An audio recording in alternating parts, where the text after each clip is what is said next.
Good afternoon, everyone, and good morning to our friends on the West Coast. Welcome to our presentation on how to improve hiring with 5 must-have or must-measure metrics. We've got 2 amazing Outmatch experts on the line today. One is an expert in analyzing HR data, and the other is an expert in helping organizations apply that data to their people and culture strategy. They've teamed up today to talk about how to navigate the mountains of data you have on your candidates and hires to greatly improve your hiring process. And as the title suggests, you'll learn the top 5 metrics that every talent acquisition team should be measuring. This is the first part of our 3-part People Analytics series, starting today and continuing over the next 2 sessions. We will help you become experts in measuring the success of your initiatives, from hiring and development to investing in HR tech. If you've registered for this one, if you're on the line right now, you're already registered for those next 2, so watch out for those calendar invites over the next couple of months. My name is Charles Summers. It is my pleasure to be serving as your moderator during this hour. If you want to get in touch with me about future webinar topics, Outmatch specific information, or if you'd like to speak with one of our many talent experts, feel free to reach out to me by email at csummers@outmatch.com or just chat in your comments.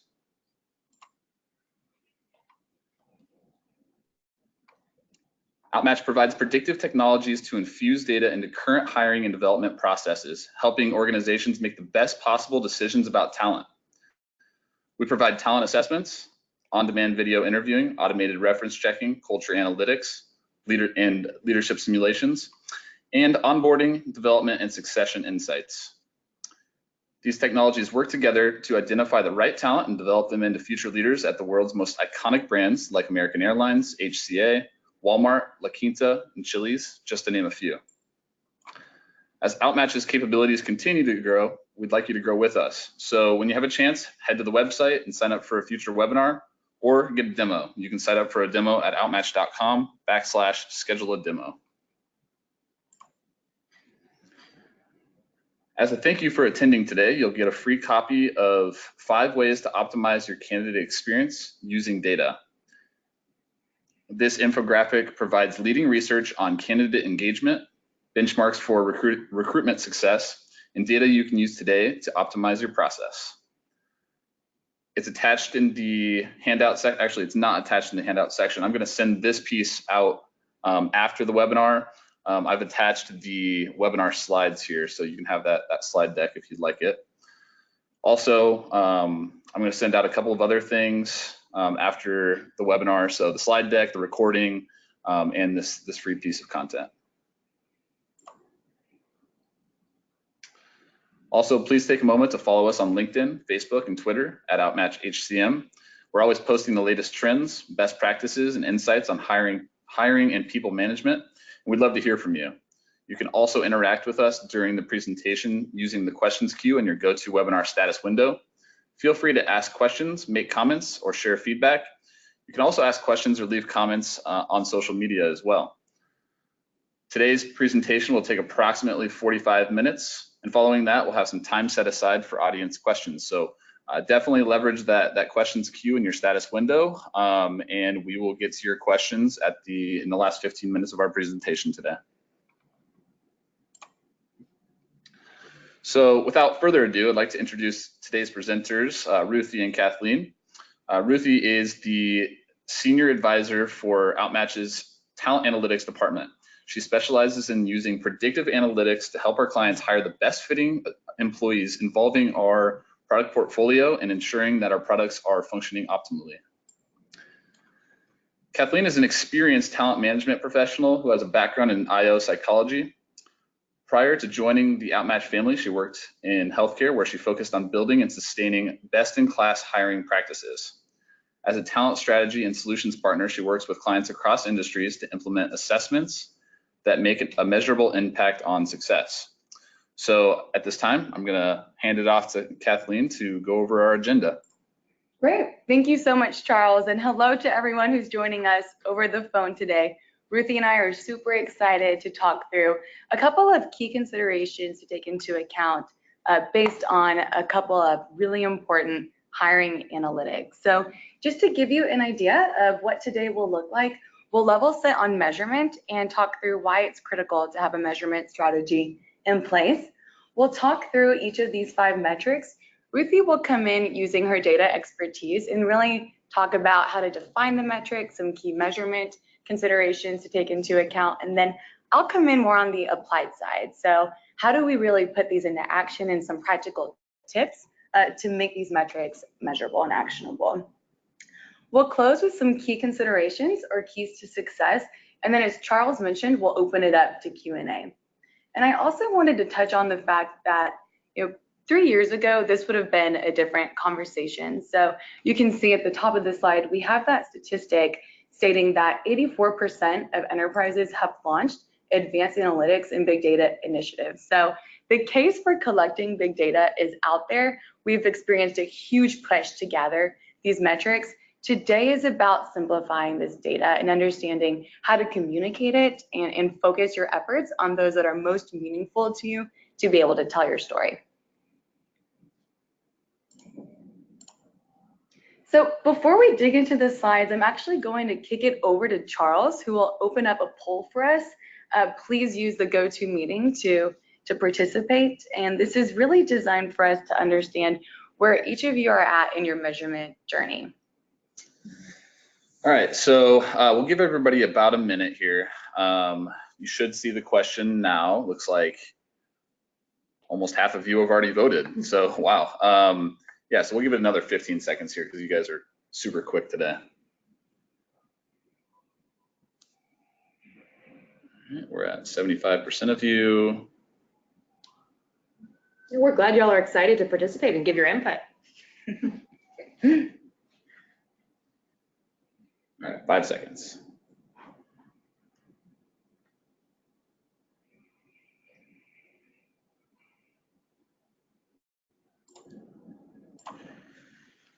All right, so 72% of you said yes, 28 said no. Great, awesome. Well, thank you to those of you who participated in that poll. It's helpful for us to be aware of that, just to get a sense for where all of you are. I think no matter where you are or how mature your organization is when it comes to data, hopefully after today, you'll be able to leave with some information that's applicable to you. Great, yeah. I'm gonna take that one off the screen. I'm gonna move on to the next one here. So we have just one other poll that we'd love your feedback on, and this is really designed to better understand what are your current pain points when it comes to measuring these hiring analytics. All of us have experienced challenges when it comes to collecting data and want to get a better sense for what kind of challenges you're experiencing. Perfect, so same deal with this one. We'll give it about, typically we do about a minute, but we'll do about 45 more seconds here. And it sounds like, what, about 70% said they're already collecting data. So hopefully you're well on your road to being successful with collecting this data. But for some of you, it may be getting started. It may be trying to figure out what do I do first? What should I focus on? So definitely excited to see where y'all are at right now. All right, we're at 75%. 5 more seconds.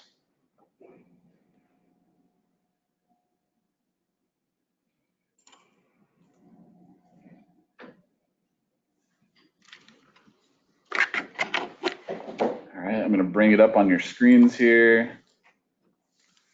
Okay, so it looks like most of you are in that kind of knowing what to measure stage. So about 34% are figuring out, what should I measure? And hopefully we'll have a lot of good input for you on that on the conversation today. The next highest was the ability to measure. So how do I really go about measuring these things at 23%, followed by applying the information you collect at 20%. And then a few of you are still just getting started, and a couple are in that communicating to stakeholders stage. Awesome. Yeah, All right. so really, hopefully we'll have tidbits for all of you to take away. Thank you all for your input. I'm gonna hide that now and move on to our next slide. Sure, so the first thing we want to talk about is, why is measurement so important? As people who are in the HR field, why should this matter to me? Measuring where you are now, as well as what you're doing, what initiatives you're working on, that's the key to understanding what's happening in your business. So this measurement can help you to establish your benchmarks, It can help you identify whether or not the initiatives that you're working on are being successful. And then you can target areas for improvement. So whether you're identifying the softballs where you can make little tweaks that are easy, or if it's the big things that are going to require a lot of work and investment, but they're really going to make a big impact, measurement can help you identify what's happening there. And we know that talent is one of the largest costs to your business, but when you're measuring what's happening and using the analytics that you have available, you're able to have insight into that cost. So being able to track and analyze all of this information you're collecting throughout the employee lifecycle, from when they apply as a candidate and then as they transition into a new hire and beyond, having the data allows you to have insight into this, and then also to communicate that information to your leaders. And we know that having hard data and numbers on your side can make all the difference as an HR professional in gaining buy-in and showing how what you're doing for the business is impacting your bottom line. Yep, and just to add to that, without having a measurement strategy in place, there's no way for us to understand whether the initiatives that we've launched are successful. So we have to begin somewhere. So for those of you who maybe are early in your measurement journey, it's around creating that business case to better understand how you're moving the needle. If we have assessments in place, for example, is it helping produce a better quality of hire? We need to have a measurement strategy on the onset before we begin to implement, so that we can communicate back to our stakeholders and be able to demonstrate that these are either working in the way that we expected, or we need to find some ways to adjust our hiring process overall. And of course, you want to have those anecdotal success stories, but if you can measure where you are before you start and then measure where you are after you spent some time doing it, it's so much more impactful, especially to your leaders. So jumping in, the first key metric we want to talk about is your time to fill. And when we talk about time to fill, what we mean is simply the number of days from when you open up your job requisition until the day that you have a job offer accepted by your candidate. So what's really important to consider for time to fill is making sure you're being consistent across the organization. And this is true of all the metrics. You always want to focus on that consistency in how you're measuring so that you know you have accurate data. So for time to fill, you want to make sure you're being consistent in marking jobs as filled when they're filled. If you have job requisitions that are sitting open because you forgot to mark it as closed, or because you've decided you no longer need someone in that role, then you're going to end up having it look like you have a much longer time to fill than you really do. And same the other way, if you already have a candidate in mind, but you have to open the requisition and then you're closing it the same day, that's going to make your time to fill look artificially low. And one of the major impacts that time to fill can have is the cost to your current employees. So not only is having this open position going to be effort from your recruiting team and your hiring managers, but the longer you have the position open, the more of a drain it's going to be on your existing team. So we know that jobs that aren't filled within the first month have a 57% chance of remaining unfilled for 3 months or more. So that means for 3 months, your team may be working for longer hours to cover your gap in staffing, and potentially they'll be providing a lower quality of work because of the staff shortage. And that can be a huge impact to your business if your overworked team is making mistakes or if your customers aren't having a great experience.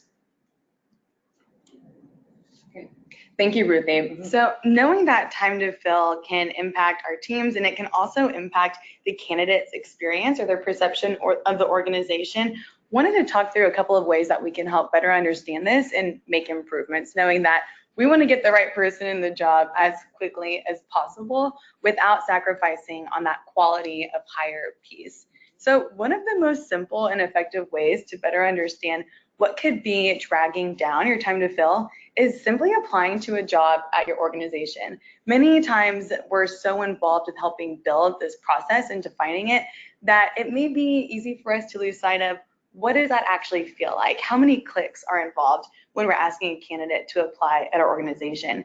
It can be one of the best ways to really shed light on what are the hangups. So are there redundant questions across our application and our phone screen? Is there an opportunity there to really simplify that and create as many efficiencies as possible? So this can just be a great way for you to really understand on the flip side what that experience is actually like, so that you can target improvements there. Additionally, we know that there are several different areas that go into making a hiring decision. So it's important for us to look at the data that we have across things like the application, across things like the assessment or their experience with the recruiter, or how many interviews are taking place, to really understand where is the problem area, or where are we seeing that we're significantly increasing our time to hire. So is it a logistical problem? Is it an issue getting calendars on the schedule? Are we seeing good, quick assessment completion times, but there's something else either down the road that could be extending that time to fill? So it's important to take into account that there's typically not just one area that's impacting this, but to really look at time to fill holistically from start to finish. Additionally, understanding that there's different time to fills or benchmarks per role. So a very niche specialized role, we would expect to have a different standard to be held accountable to when it comes to time to fill. So understanding that there are differences as far as being able to find a candidate who's qualified for a role, or if we have a super high volume role that's open and we're getting candidates in every day, that time to fill will look different, and that's okay. It's just important to understand that there are different thresholds that we can be looking at to understand, well, are we really experiencing challenges with time to fill, or is this to be expected based on the specialized or unique needs of the role? And then when it comes to trying to reduce time to fill, as always, trying to leverage technology to streamline and automate. So how can we, where we have manual processes in place, how can we help make that as quick of a process as possible? So whether it's using an online system for reference checks, and we're not waiting when we know that, you know, we're close to moving forward with a candidate, but we're waiting to hear back from several different people on their feedback. Are there different solutions out there that can help speed up that process? Or even if it's simply just the number of interviews that you're asking the candidate to complete, is there a way that from a scheduling standpoint we could have those happen on one day, so we're not drawing that out over the course of a week or several weeks? So trying to use technology again to help automate and streamline where it makes the most sense. I do have a quick question from the audience here. What kinds of roles take the longest to fill per your data? Yeah, so I'm happy to take a first stab at that. I think anytime that we see a role that's very specialized or has a lot of different minimum requirements involved, so whether that's certain degrees or certain number of years of experience, that could impact our benchmarks for time to fill compared to some of our more entry-level roles. The other thing we see a lot of is based on location, it can be dramatically different on your time to fill. If you're in a rural area, especially if you're talking about specialized skills, you might be limited on your candidate pool. So it's important to acknowledge, you know, some of these things are within your control and some of them aren't. You can't expect to have the same time to fill in a rural area with a specialized position as you would have for a frontline role in an urban area. Yep, absolutely. Cool. Yeah, definitely. As we're going here, get your questions in. We can ask them as we go, or we can put them at the end as well. Sure. So jumping into the next metric that we want to talk about is drop off. So it's actually pretty closely tied to the first one as far as the candidate experience goes. When we talk about drop off, what we're talking about is the number of candidates or the percentage of your candidates that begin your application process, but for whatever reason, they don't fully complete it. So how many candidates are you losing just because of your hiring or application process? And this is really heavily impacted by your candidate experience during the application process. 60% of job seekers report that they've quit an application due to its length or complexity. So when we're talking about drop off, the kind of holistic view that we're looking at is from start to finish in the process, how many candidates are you losing? But something else that you'll want to look at is in each element of your process, how many candidates make it through. It could be that you have one specific hang up as part of your application process where most of your candidates are falling off. So it may be the front end, the initial application is taking too long to fill out, not very user friendly. It could be, like Kathleen was saying, if you're understaffed on recruiters and it's taking too long to get an interview scheduled or a phone screen scheduled. And actually, a lot of the clients that I've worked with worry about the assessment itself being too long and that they'll lose candidates because of that. But that's not actually true. We've done a lot of research into that, and what it showed was there's almost no difference in drop-off based on the length of the assessment. It's the same amount of drop-off whether the assessment is 40 questions or 140 questions. So that's one of the reasons that using analytics and the data that you have is so important, because what you're assuming are your problem areas might not really be what your problem areas are. Right. And so when you look at the drop off at each portion of your process, that should really help you identify where the sticking points are. And you can also keep track of when you make a change, is that improving your candidate experience? Are you increasing your applicant flow by losing fewer candidates, improving that candidate experience?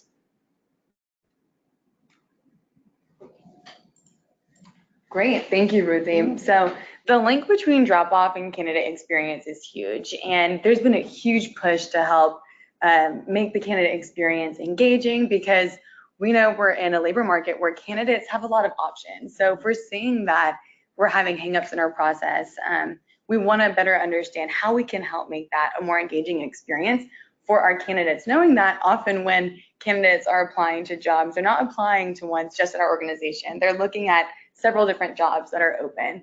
So I think continuing to monitor the overall length and experience is crucial for this. And again, actually going through your application process can be a great way to gain insights on this. But having automatic reminders built in from the system is a great way to help decrease drop-off. So whether that's something that gets sent out from your applicant tracking system, whether it's a reminder that, hey, you know, you have 24 hours till we asked you to complete your phone screen or your video interview. It's understanding how we can find ways using technology to build in those automatic reminders so that candidates remember amidst their day-to-day that they're not quite done yet, and trying to boost that participation and completion rate as well. Also want to call out that in this day and age, people are used to doing everything on their phones, whether it's ordering groceries or ordering something off Amazon.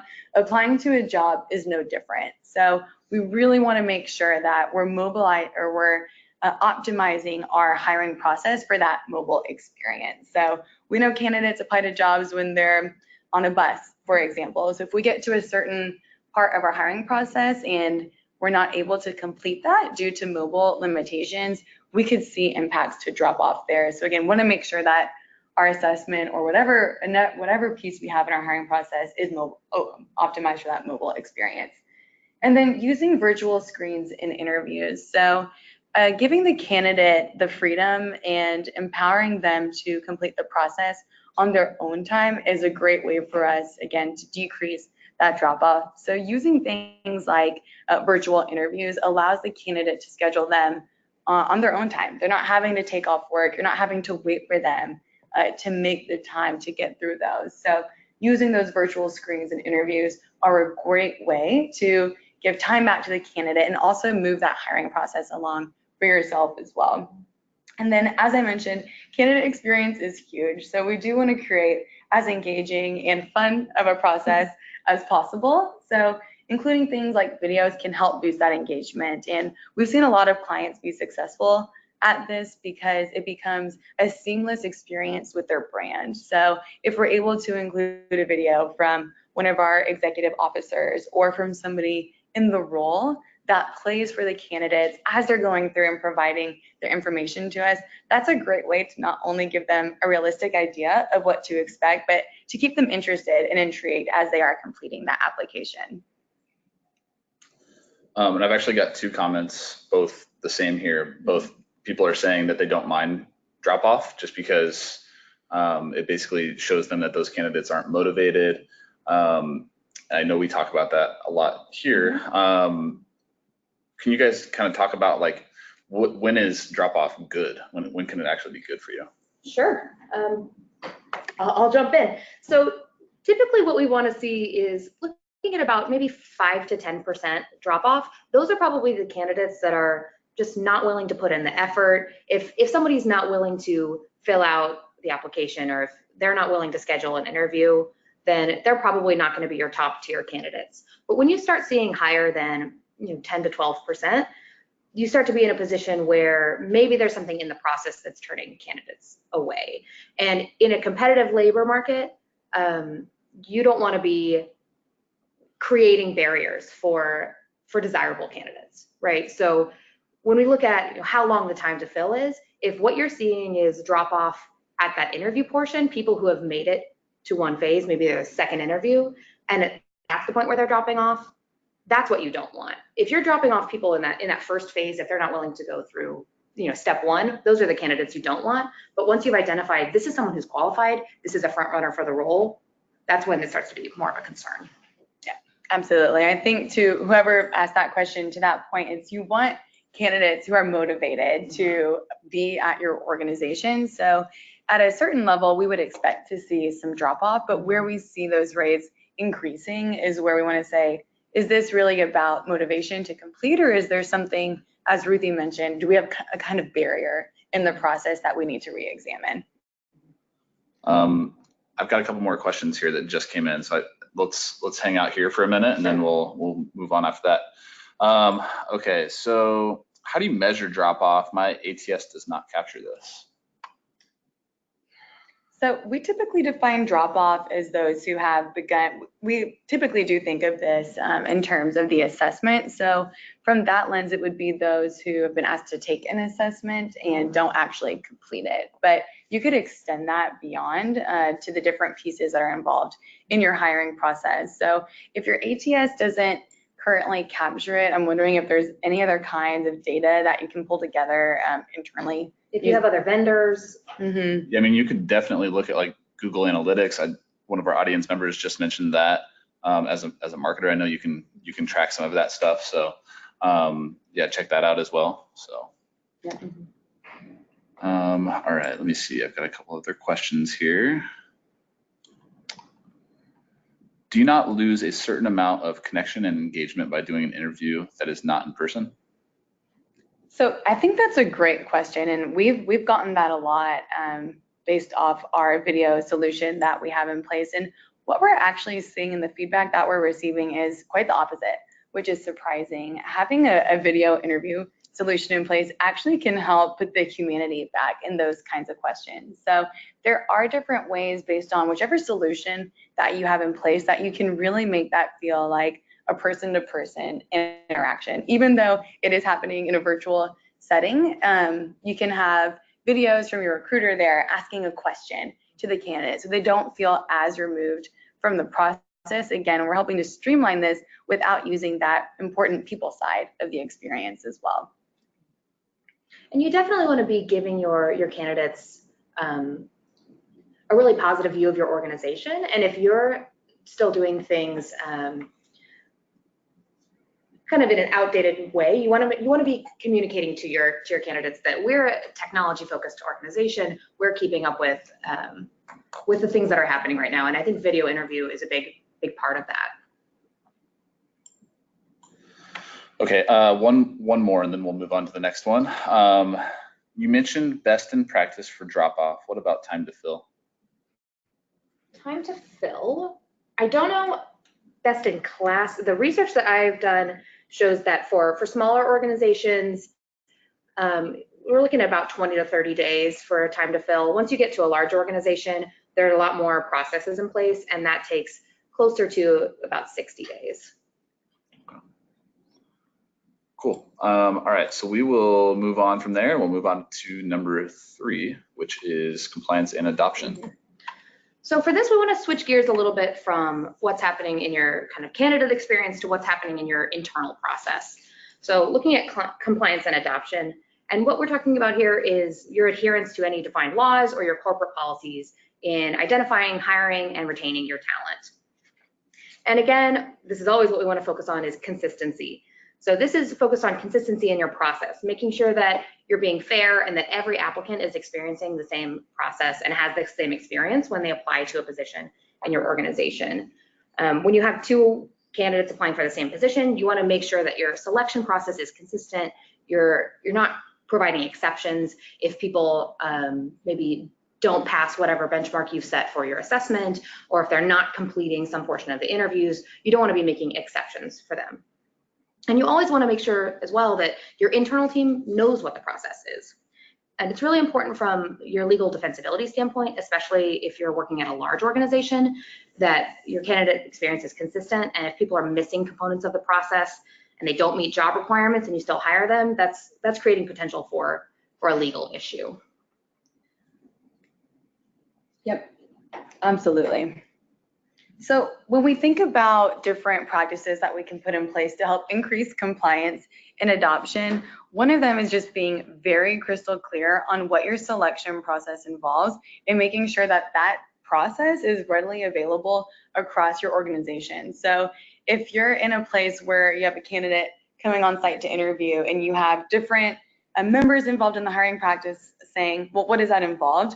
That's an opportunity for training. So we just want to make sure that we are really clear on what that process looks like, who's responsible for what, so outlining roles and responsibilities, and then putting that, whether it's on a centralized intranet site that you have internally, but making sure that our leaders don't have to dig for that. How can we make the process as clear and easy to follow as possible, and using technology or reminders from the system to help promote that as another great way to help take the thinking out of the hiring process for our leaders. So how can we make their practices so deeply ingrained that it's just part of the process? And really that starts with being clear and understanding, what does that look like?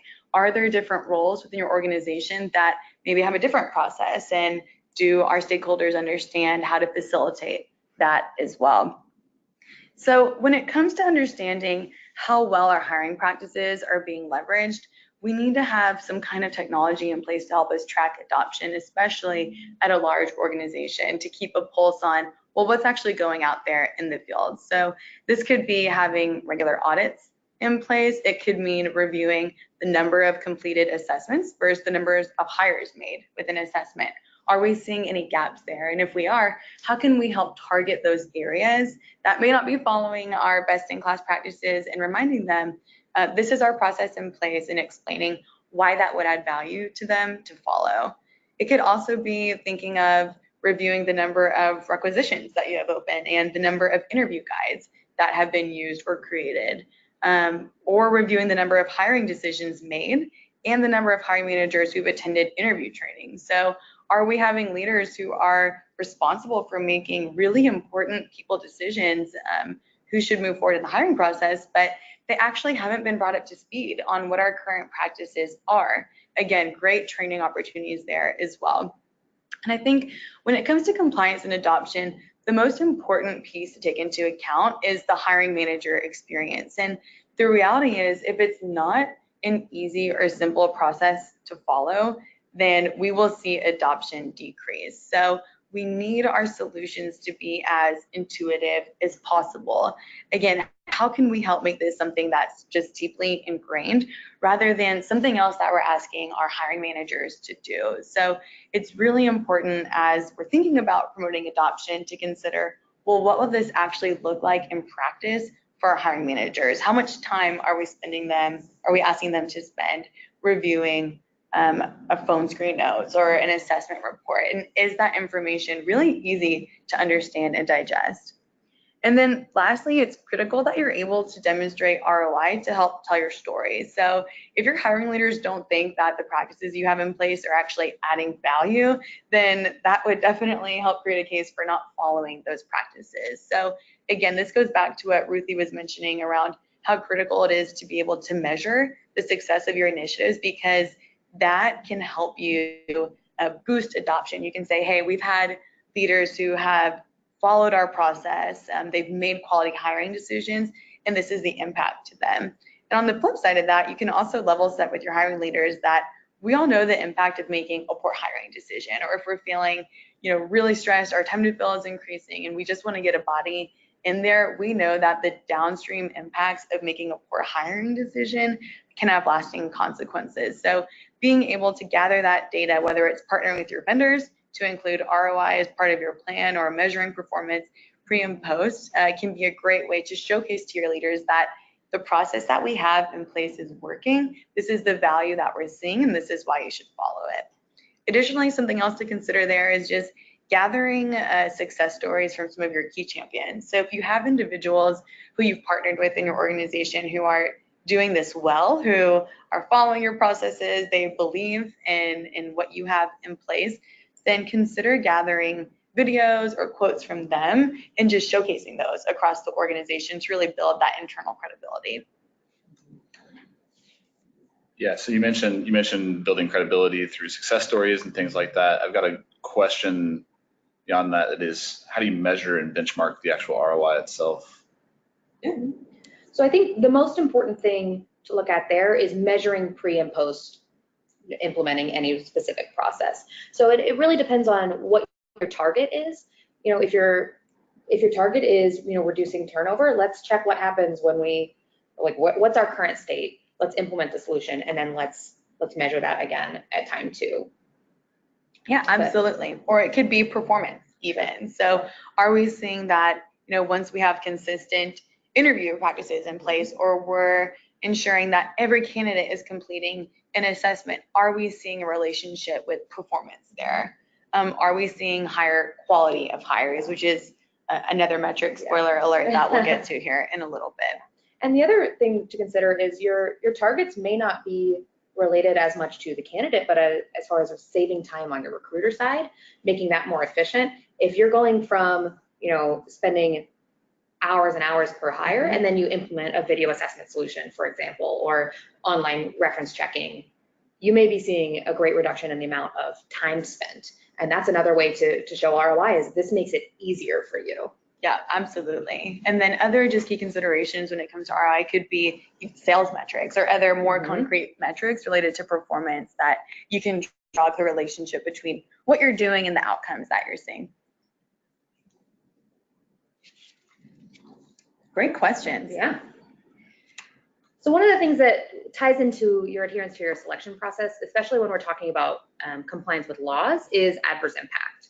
And adverse impact is any disparity in your selection process that's disadvantaging individuals of a protected group, whether that's women, ethnic minorities, people with disabilities, etc. So adverse impact, on the flip side, these other ones we've been talking about have been kind of positives. Adverse impact is something you certainly want to avoid.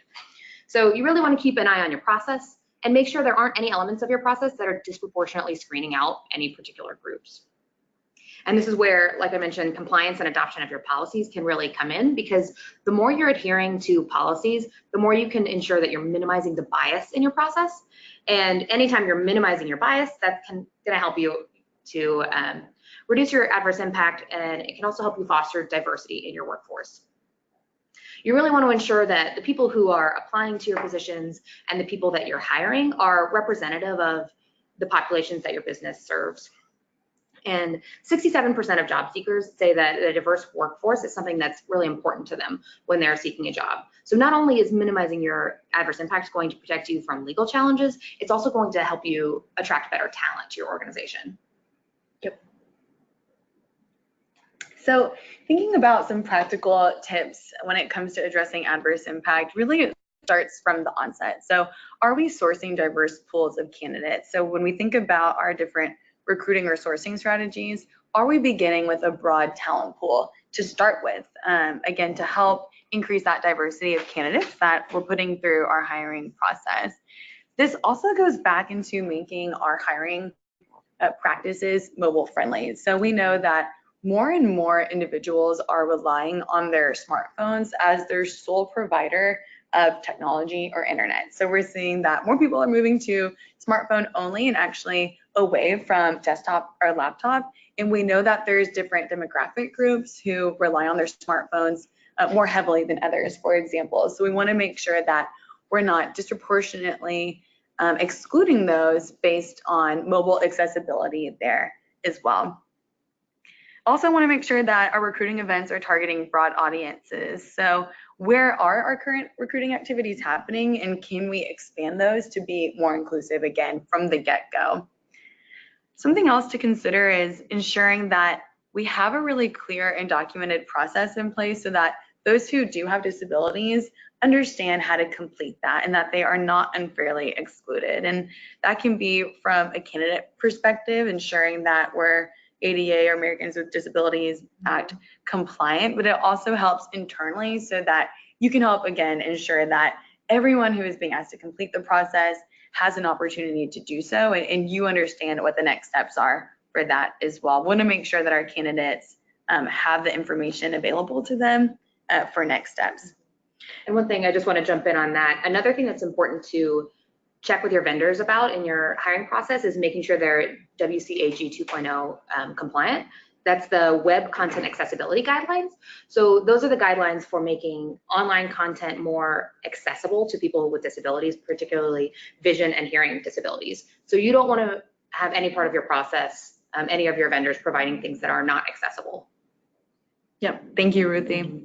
So then building on that, as an organization, we need to be able to monitor AI so that in the event that we're ever challenged on the fairness of a hiring decision, we can say that we've done our due diligence, we've examined adverse impact across our hiring process or within our assessment strategy, and we've taken the proper next steps to help mitigate that. So set a cadence based on what makes the most sense within your organization, whether that's once a year or once every 2 years or sooner, but consult with your vendors on what that analysis can look like so they can help ensure that you're set up for success. Want to make sure that we do have a regular cadence in place to understand, are we experiencing adverse impact? Are we documenting any of those findings? And then are we taking the appropriate next steps to ensure that we're all covered from a legal standpoint as well?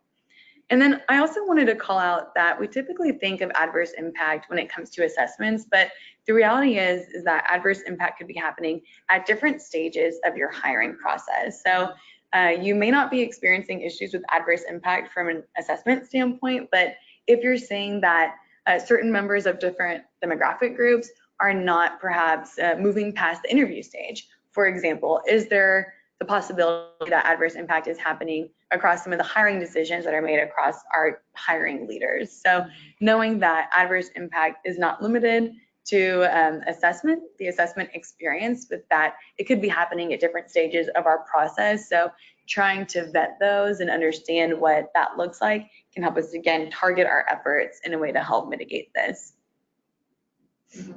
So I have some questions. I think we kind of answered the first one here by talking about the things we can do to prevent bias. But how do you identify if there's bias already present in your process?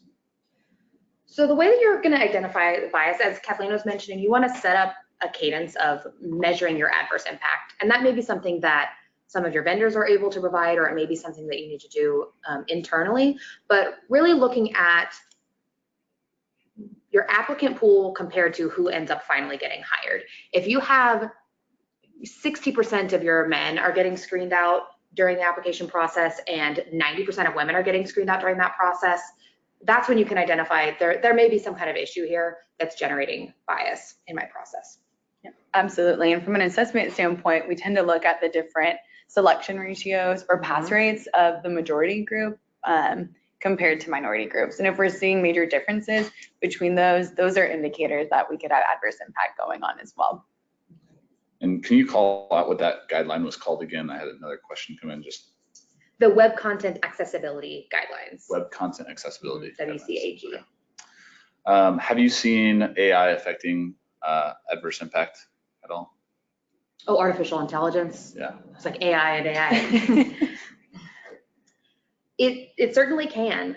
Yep, and we were actually talking about that this morning. I think as more and more vendors are selling artificial intelligence solutions, that's one of the things that as we're vetting those solutions that we're especially mindful of. So we want to make sure that when we have different predictive models in place, we're confident around what's going in to that model so that we're not introducing bias into our process and we have a really good understanding of what's being evaluated. So I think the jury's kind of still out on that. There's a lot of different solutions that are coming through promoting artificial intelligence in the process, but we do need to do our due diligence to understand what's going into this model and are we seeing any impacts or biases that could be increasing the adverse impact that we're experiencing. And really, the most important thing is that all of the criteria that you're using to evaluate a candidate to be hired, making sure all of it is job relevant.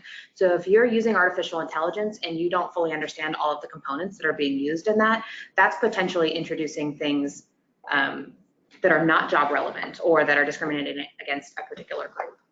Yep, and that's actually a perfect segue into that last bullet point on this slide, which is vetting every piece to ensure that they are job relevant. So is our assessment predictive of what we know is relevant to the job? Are we asking appropriate interview questions? So is that related to what the candidate would expect to find if they were to accept the offer. So knowing that if we're able to show everything that we're involving, all of our criteria for evaluating success does go back to what's most important to the being successful in the job, that can also help us address any concerns with AI.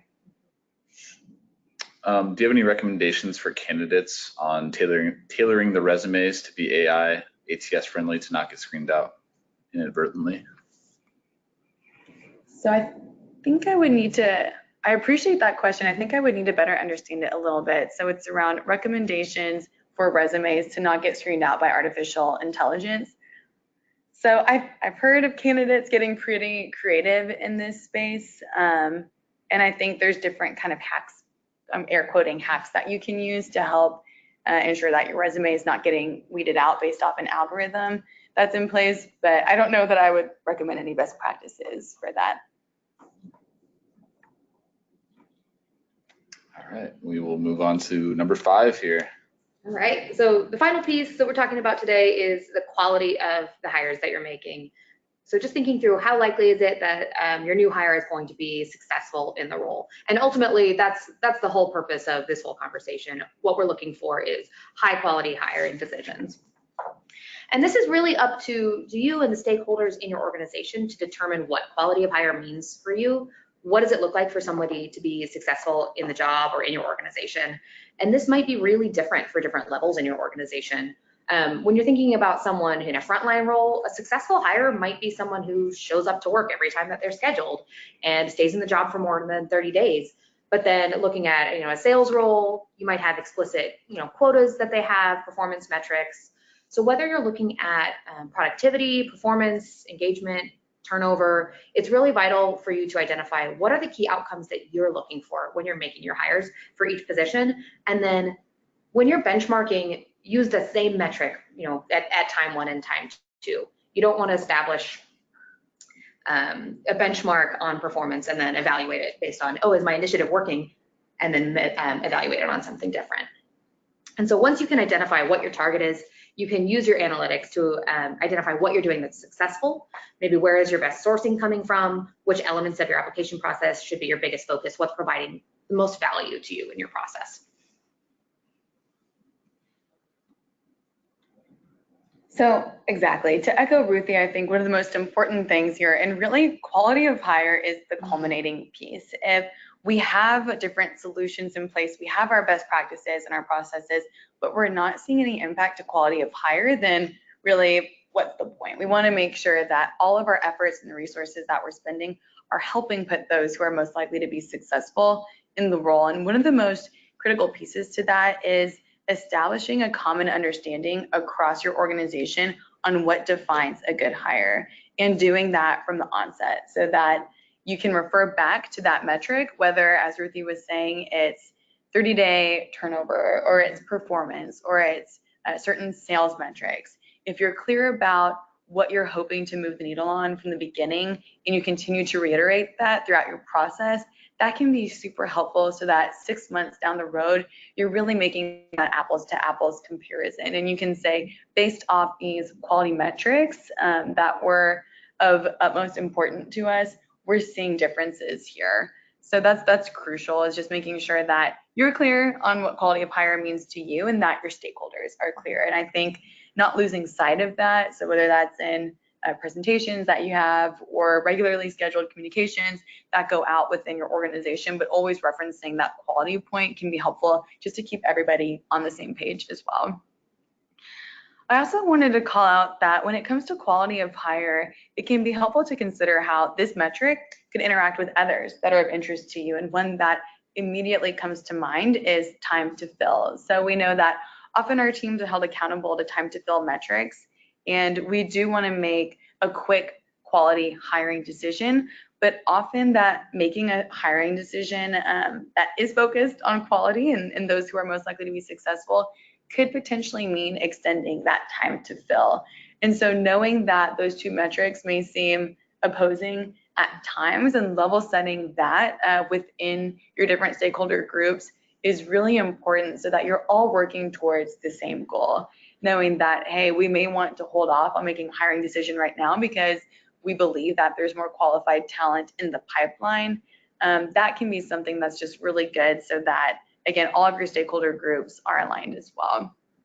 And then when it comes to increasing your odds of making a quality hire decision, we've talked about different things like streamlining the process and minimizing bias. And one of the best ways that you can help increase your chances of making a good hiring decision is by prioritizing some of those more objective metrics or pieces of information that we do gather in the hiring process. So that could mean assessment scores, especially when we have super high volume roles and our time and resources are already really constrained. That could mean really prioritizing those who are a strongest fit for the role. There are things that you can be doing on the front end, absolutely, to increase your chances of hiring the right person for the role. I've got one question here. Have you seen a company that the metric time to fill is the responsibility of the hiring manager? So in my experience, I personally haven't seen that, but I think it's a great point because the reality is that there are different pieces that would impact that time to fill. Typically, I've seen that our recruiting or talent acquisition teams are the primary owners of time to fill, and I think that goes back to the fact that we need to have strong partnerships across our recruiting teams and our hiring leaders. So whether that's saying, hey, we have an interview coming up, getting scheduled. Are you prepared for that? Do they know what time it's happening so that really everyone understands what that process is, can help with that time to fill. But typically I see that in the recruiting shop. Okay. So I want to summarize here with some key considerations that we'd love to leave you with. And as I've mentioned, really it's about simplifying the kinds of data that you're collecting. We have mountains of data that are coming through. There's tons of data for us to work with. And I think as we're thinking about how to make this actionable, it's about not overwhelming our stakeholders with all of the data that we're able to collect, but really focusing in on a couple of those metrics, and whether it's some of the ones that we've talked through today or other ones that are more important to you to tell your story, so that you're really targeting your time on those that are most important for you to tell your story. So keep it focused, narrow it down. It's easy to be really overwhelmed by this mountainside of data that we have, but the staying focused can help you there.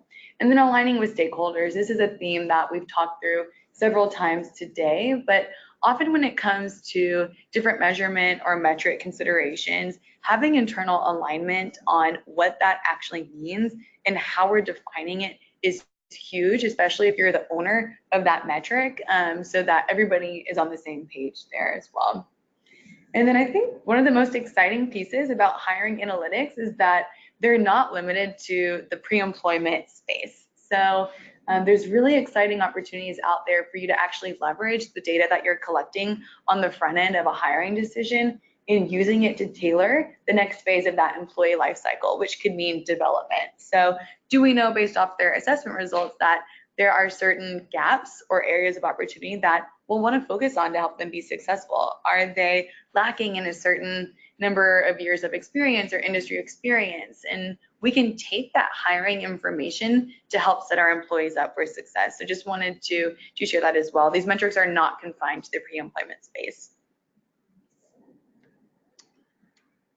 Perfect. Okay, so let's see here. We've got 5 minutes. So let me look at some of these questions here real quick and see if maybe we can ask one or two of them. All right, so I'll take this first one. So I see SHRM credits are available for this session. What about HRCI? No, the answer to that is no, we do not offer HRCI credits at this time. We do have the SHRM credits though. So you can actually wait for that email from me after the webinar today, and then respond to me directly, and those instructions will be in that email. And I will send you the code for the SHRM credits. If you want to just email me now, my email is csummers@outmatch.com, and I can send you that code for those of you who attended. Yeah, I think we did a really good job of answering the questions as they came in during the presentation. Any questions that are still lingering, we'll make sure that we reach out after the presentation. One of our experts will reach out to you directly. I do see a couple more coming in here, so we'll make sure that we follow up here. So that does bring us to the end of our presentation. So I just want to thank you all for attending today's presentation on how to improve hiring with 5 must-measure metrics. This is one of our best audiences we've ever had. It's definitely, I mean, it's our largest audience, definitely our most engaged audience. Lots of questions came in, really good reactions to our polls. Thank you for that. We really appreciate that information, the input. We hope that you come back next month to our part 2 on for our people analytics series, where we'll dive into the post-hire side of people analytics in People Analytics 201. You'll learn the best ways to quantify employee performance, potential, and progress at the individual level, plus how to measure success across your development initiatives. So don't miss it, July 24th. You can go to our webinar page and register again, but you really don't need to if you're on this webinar because you're already registered, so it's likely already on your calendar. If you would like to listen back to this presentation or any of our previous webinars, you can go to outmatch.com/webinars. You can also go to our YouTube page. All of our webinars are there as well in our webinar series. Any other questions on webinars going forward, you can email me at csummers@outmatch.com. With that said, I will see you all next month. Thank you.